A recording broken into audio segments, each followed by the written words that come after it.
সুজি দিয়ে এইভাবে ইনস্ট্যান্ট ধোসার রেসিপিটা বাড়িতে বানিয়ে দেখতে পারেন। মাত্র কয়েক মিনিটের মধ্যে রেডি হয়ে যায় আর খেতেও ভীষণ ভালো হয়।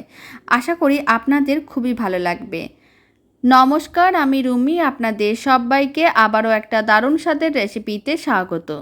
প্রথমে একটা মিক্সির জার নিয়েছি, 200 গ্রাম সুজি দিয়ে দিলাম আর দিয়ে দিলাম 100 গ্রাম টক দই, 1 কাপ জল।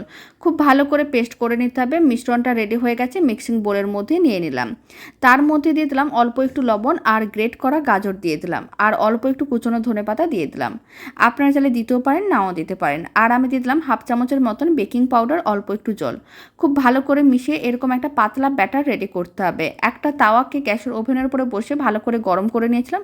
অল্প একটু তেল দিয়ে তারপরে অল্প একটু জল ছিটা দিয়ে দিলাম। তারপরে মিশ্রণটা দিয়ে দিতে হবে। আর এইভাবে প্রায় 1 মিনিট মিডিয়াম টু হাই ফ্লেমে রান্না করে নিতে হবে, তাহলেই ধোসাগুলো রেডি হয়ে যাবে। বাড়িতে বানিয়ে দেখতে পারেন, খেতে বেশ ভালো হয়।